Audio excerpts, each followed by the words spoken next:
본생경 자타카 159번 황금빛 공작. 이 전생 이야기는 부처님께서 기원정사에 계실 때 승려 생활에 실증을 느낀 한 비구에 대해 말씀하신 것이다. 비구들은 그를 데리고 부처님께로 나아갔다. 그러자 부처님께서 물으셨다. 비구여, 그대는 승려 생활에 실증을 느낀다고 하는데 그것이 사실인가? 비구가 답했다. 예, 그렇습니다, 세존이시여. 부처님께서 다시 물으셨다. 그대는 무엇 때문에 그런 마음이 생겼는가? 아름답게 치장한 여인을 보았습니다. 그 여인을 본 순간 이 출가 생활이 싫어졌습니다. 그러자 부처님은 말씀하셨다.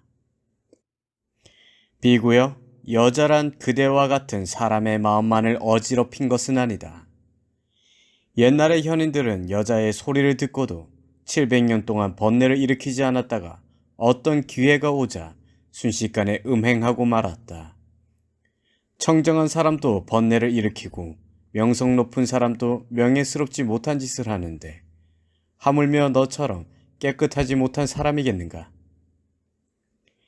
그리고는 이어서 전생 이야기를 들려주셨다. 바라나시에서 멀리 떨어진 숲에 한 마리 공작이 알을 낳았다. 그 알은 주변에 향긋한 내음을 풍기며 금빛 찬란한 꽃을 피우는 카니칼라 꽃 봉오리처럼 아름다웠다. 그 아름다운 알이 깨지면서 어린 공작이 이 세상으로 나왔다. 온몸이 금빛으로 빛나며 날개는 붉은 줄무늬로 장식되어 있었다. 공작은 도시의 상공을 날아올랐다. 아름다운 선녀와도 같은 자태로 날듯 말듯 하늘을 춤추며 히말라야 지방으로 날아갔다. 세 개의 산맥을 넘어서 네 번째 산맥 단다카 금산을 넘자 그곳에는 녹음이 우거진 평원이 펼쳐져 있었다. 아름다운 공작은 이 평원에서 살기로 하였다. 아침에 태양은 단다카 산에서 떠올랐다. 공작은 태양을 향해서 기원하였다. 나는 그대의 가피로 즐거운 하루를 보내렵니다. 공작은 찬란한 태양을 향해 절을 하면서 또한 과거의 깨달음을 연 모든 부처님의 덕을 생각하며 예배하였다. 단다카 금산은 마을에서 멀리 떨어져 있었으므로 바라나시 사람들은 이 산이 있었다는 것조차 알지 못하였다. 그런데 어느 날 히말라야를 온통 헤집고 돌아다니던 사냥꾼이 우연히 이 산 기슭을 지나갔다. 오! 사냥꾼은 외마디 소리를 내지르며 그 자리에서 멈췄다. 단다카 금산의 정상에 아름다운 공작이 기도를 올리고 있는 것이 아닌가. 사냥꾼은 자신도 모르게 그 아름답고 신비로운 공작에게 예배를 올렸다. 사냥꾼은 집으로 돌아오자 자기가 본 광경을 아이들에게 이야기해 주었다. 나는 그토록 아름다운 공작을 본 적이 없단다. 온몸에서 황금빛이 뿜어져 나오는 것이 아니겠니? 이 소문은 순식간에 거리로 퍼져나갔지만 왕의 귀에까지는 미치지 못하였다. 어느 날 밤 왕비 케마의 꿈에 그 황금빛 공작이 나타났다. 꿈속에서 공작은 왕비에게 더없이 귀중한 가르침을 설해 주었던 것이다. 왕비는 다음날 아침 법을 설해준 황금빛 공작을 꿈에서 보았다고 왕에게 고하였다.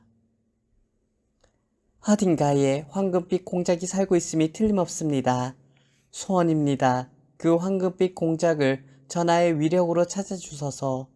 저는 오로지 그 공작에게서 한 번 더 법을 듣고 싶은 생각에 이렇게 애태우고 있답니다. 필사적으로 매달리며 애원하는 왕비를 왕을 말렸다. 황금빛 나는 공작이라고? 대체 그런 새가 어디 있단 말이오? 꿈이란 때때로 순 엉터리 같은 것도 다 보여준단 말이야. 그래도 왕비는 고집을 꺾지 않았다. 아닙니다. 분명히 그 모습을 보고 저는 절하였답니다. 금빛 찬란한 공작이 어딘가에 있음이 틀림없습니다. 아무리 어르고 달래보아도 왕비는 듣지 않고 더욱 왕에게 간청하였다. 곤란해진 왕은 사제들을 불렀다. 왕은 사제들에게 물었다. 왕비가 꿈에서 보았다면서 금빛의 공작을 데려와 달라고 저리도 간곡히 청하고 있소. 정말 그러한 공작이 이 세상에 있는가? 예, 왕비마마의 꿈은 사실입니다. 황금빛 공작은 있습니다. 호, 과연 정말로 존재한단 말이지? 왕은 놀라서 물었다. 어디에 있는가? 사제들은 황금빛 공작을 본 적은 없었다.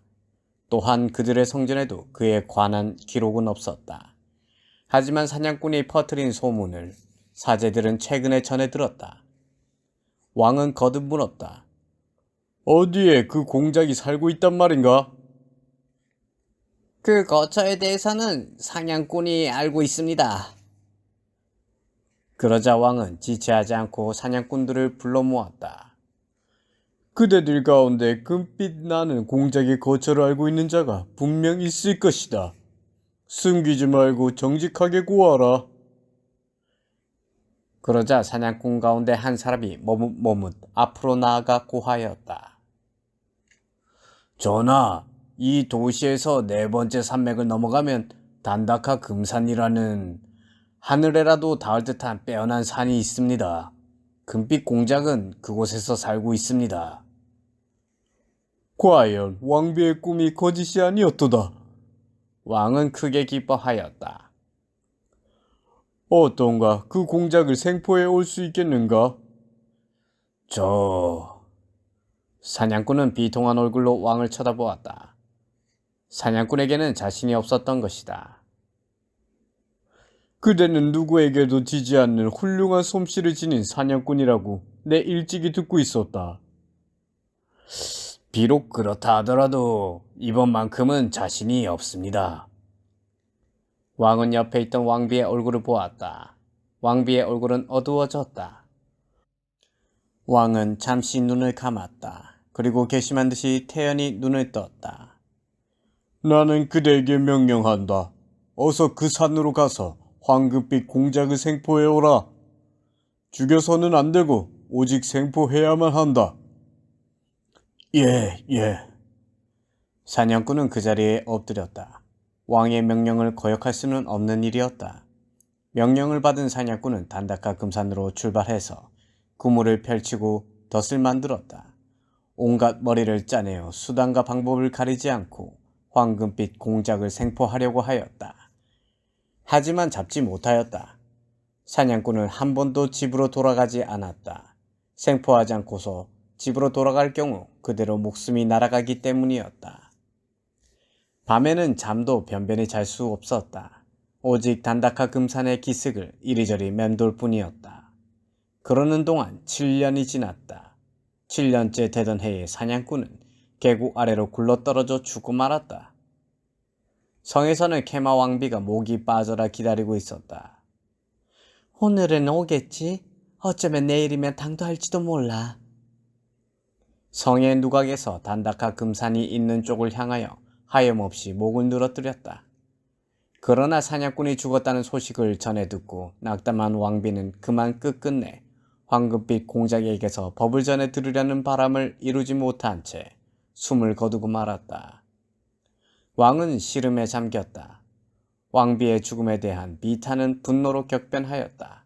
그 분노는 지금까지 생포하기는커녕 일찍이 한 번도 보지 못했던 황금빛 공작에게 향하였다. 내게도 뜻이 있다. 무슨 일이 있어도 황금빛 공작을 생포하고야 말리라. 왕은 눈을 부라렸다. 내가 살아있는 동안 무슨 일이 있어도 잡고야 만다.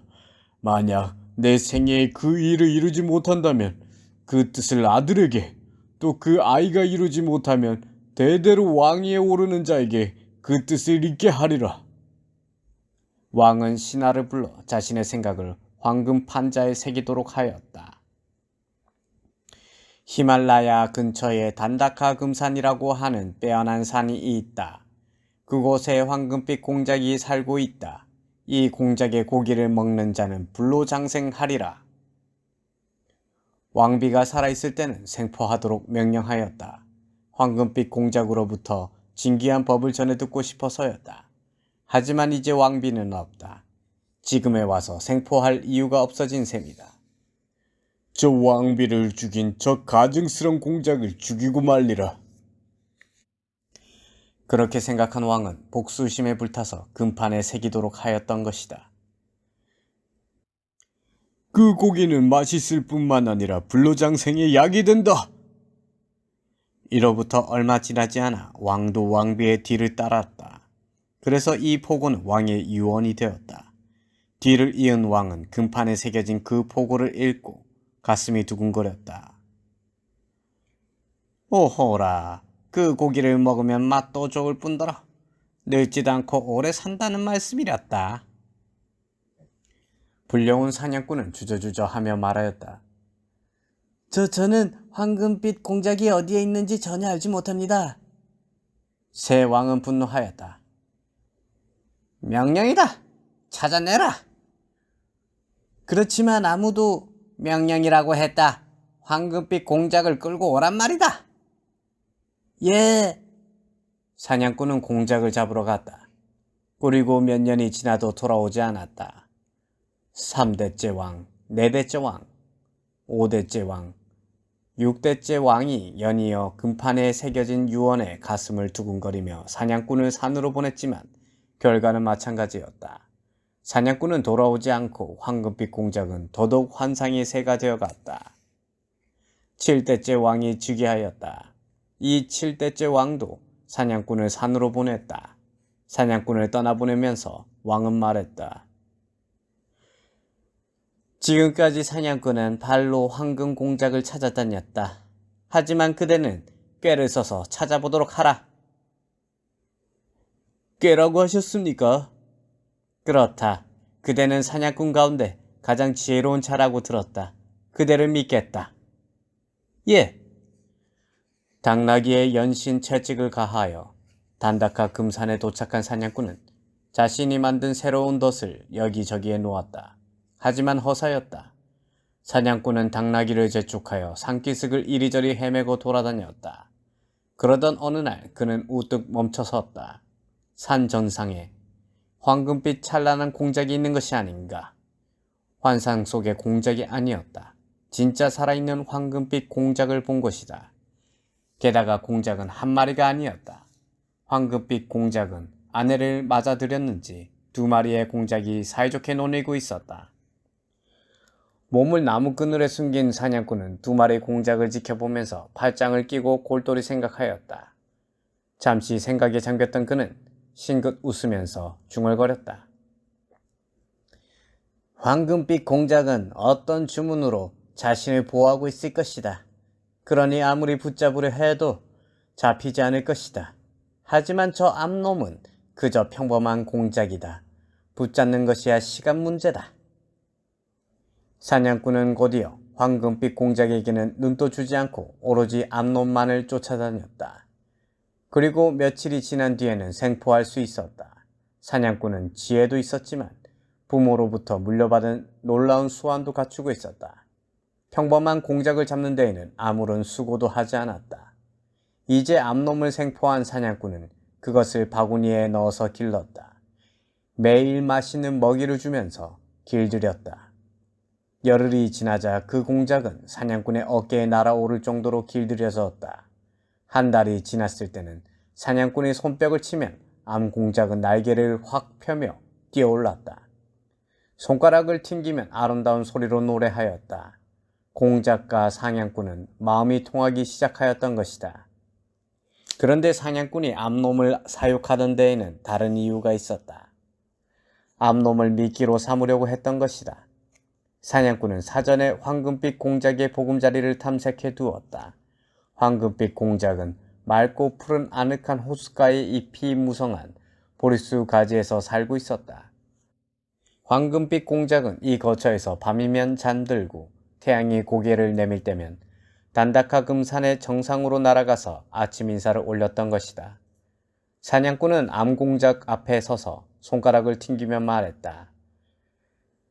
아주 사랑스러운 소리로 울어주지 않으련 여린의 마음을 송두리째 앗아가 버릴 정도로 울어달란 말이다. 암놈은 아름다운 소리로 울었다. 때는 왔다. 사냥꾼은 중얼거리며 호숫가 보리수 근처에 몰래 그물을 펼치고 덫을 달아두었다. 사냥꾼은 온갖 꾀를 다 짜내었다. 황금빛 공작이라도 방심할 때가 있을 것이다. 주문을 외워서 자신을 보호하고는 있겠지만 방심하면 주문을 잊고 말 게야. 그때가 기회다. 보리수 가지에서 눈을 떠 산정상으로 아침 예불을 하러 날아갈 때까지의 그 짧은 시간이 유일한 기회인 것이다. 주문을 읽는 그때 사랑하는 암놈의 음성을 들으면 제 아무리 대단한 황금 공작이라도 애욕에 눈이 멀어 자신을 돌보지 않게 될 것이다. 사냥꾼은 이렇게 생각했던 것이다. 이것은 내게 있어 일생이 걸린 일이다. 그는 이렇게 속으로 중얼거리면서 덫을 매달았다. 작업이 모두 끝난 다음 날 아침이었다. 암놈을 데리고 간 사냥꾼은 그 덫 근처에 몸을 숨기고 인내를 지니고 기다렸다.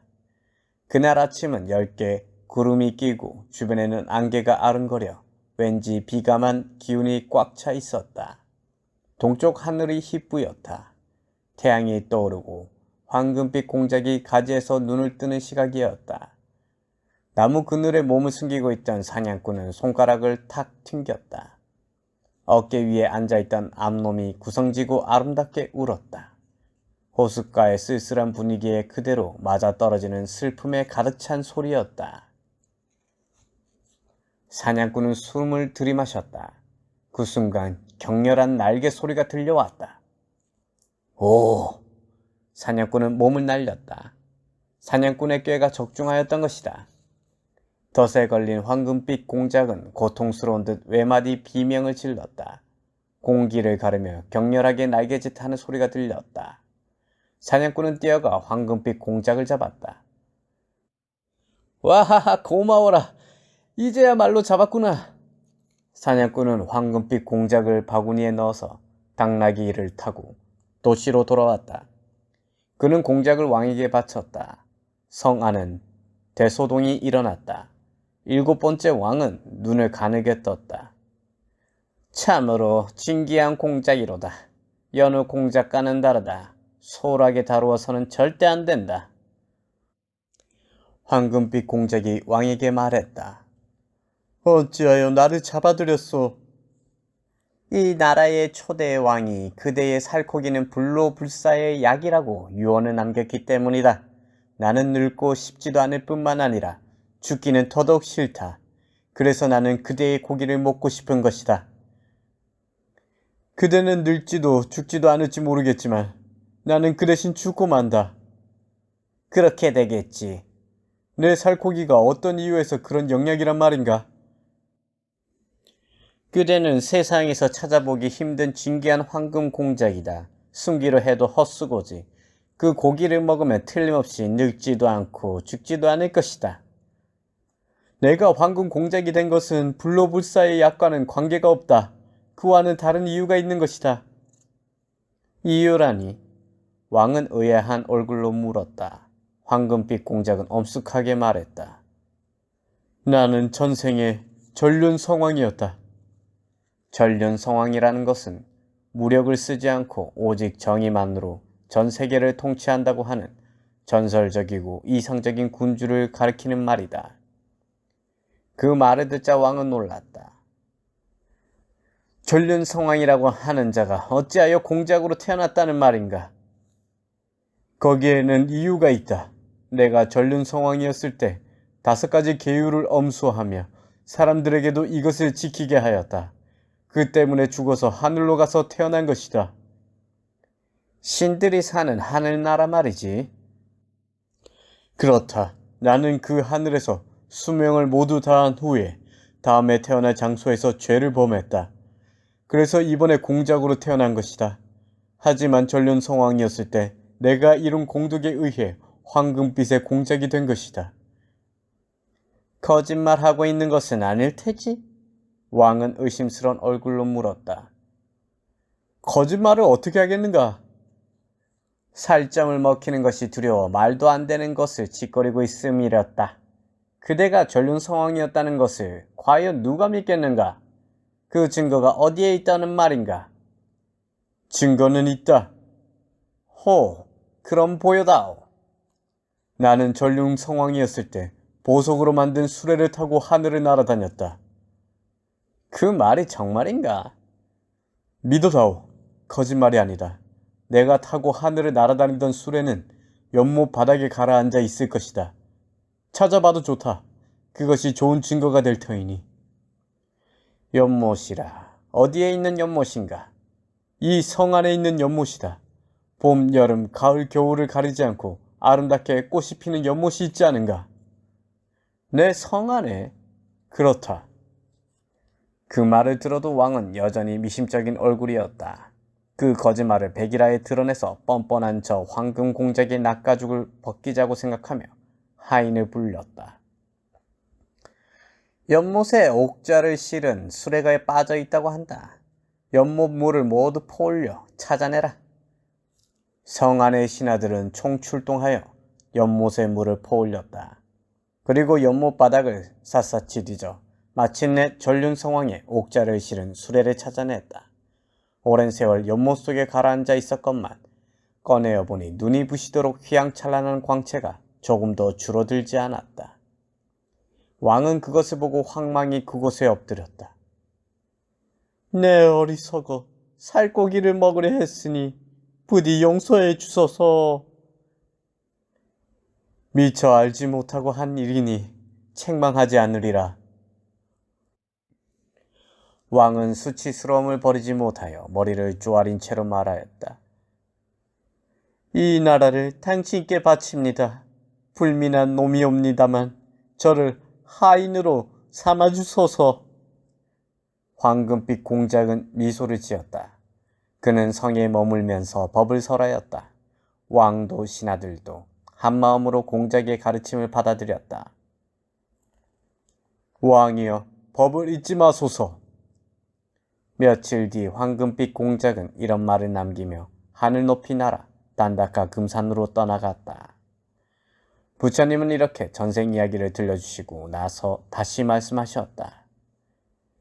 비구들이여, 그때의 그 7번째 왕은 지금의 아난다요.